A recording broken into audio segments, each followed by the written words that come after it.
નમસ્કાર, આપ જોઈ રહ્યા છો નેશન પ્લસ ન્યૂઝ. હું છું હિરલ આપની સાથે. આજના આધુનિક અને ડિજિટલ યુગમાં જ્યારે બધું જ ટેકનોલોજી પર નિર્ભર છે, ત્યારે નર્મદા જિલ્લાના રાજપીપળા પાસે આવેલા વડિયા ગામે પોતાની વર્ષો જૂની પરંપરાને અકબંધ રાખી છે. અહીં માચિસ કે લાઇટરનો ઉપયોગ કર્યા વગર આદિમાનવ કાળથી જેમ બે પથ્થર ઘસીને હોળી પ્રગટાવવામાં આવે છે. આ અનોખી વિધિ જોવા અને તેમાં સહભાગી થવા મોટી સંખ્યામાં લોકો ઉમટી પડ્યા હતા. નર્મદા જિલ્લાના રાજપીપળા પાસે આવેલા વડિયા ગામે પોતાની વર્ષો જૂની પરંપરાને અકબંધ રાખી છે. અહીં પ્રતિવર્ષની જેમ આ વર્ષે પણ ચકમક પથ્થર ઘસીને હોળીનું પ્રાગટ્ય કરવામાં આવ્યું હતું. ગ્રામજનોની માન્યતા છે કે જ્યારે માચિસ કે કેમિકલની શોધ નહોતી થઈ ત્યારની આ પ્રાચીન પદ્ધતિથી હોળી પ્રગટાવવાથી ગામમાં સુખ, શાંતિ અને સમૃદ્ધિ જળવાઈ રહે છે.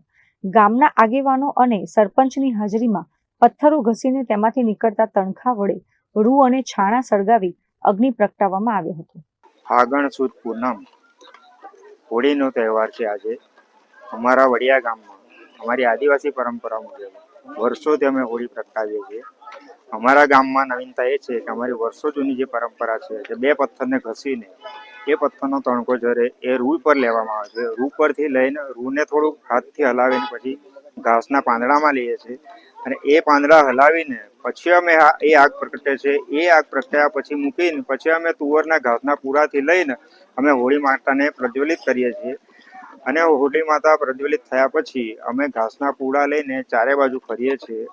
હોળી માતાને માન સન્માનથી એમની પૂજા ભક્તિ કરીએ છીએ અને જે ઘાસના પૂડા જે છે એ અમે ઘરે લઈ જઈને અમારા ગાય ભેંસ ઢોર ઢાકરને ખવડાવે છે. તો વર્ષ દરમિયાન ગાય ભેંસ જે ઢોર ઢાકર છે એને કોઈ બીમારી નથી આવતી અથવા બીમારી આવે બી છે તો એ મટી પણ જાય છે.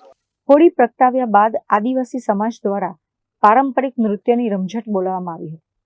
અહીંની એક અનોખી પરંપરા મુજબ ગ્રામજનો સૂકા ઘાસના પૂડા લઈને હોળીની પ્રદક્ષિણા કરે છે. એવી શ્રદ્ધા છે કે આ ઘાસ હોળીની ઝાડમાં પવિત્ર થયા બાદ પશુઓને ખવડાવવાથી તેઓ આખું વર્ષ નિરોગી રહે છે. ભક્તિ અને પરંપરાના આ સંગમમાં આખું વડિયા ગામ જોડાયું હતું. હોળી એ આદિવાસીઓનો મુખ્ય તહેવાર છે.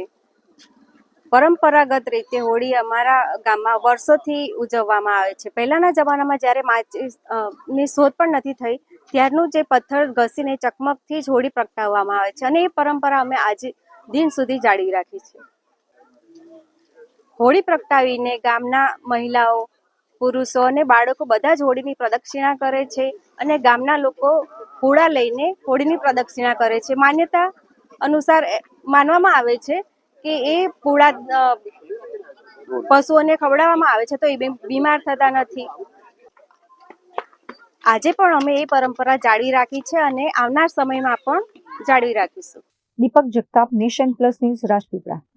સમાચારોનો સતત અપડેટ મેળવવા માટે અમારી નેશન પ્લસ ન્યૂઝની યુટ્યુબ ચેનલને સબસ્ક્રાઇબ કરો, બેલ આઇકન દબાવો અને જોડાયેલા રહો ફેસબુક, ઇન્સ્ટાગ્રામ અને ટ્વિટર પર.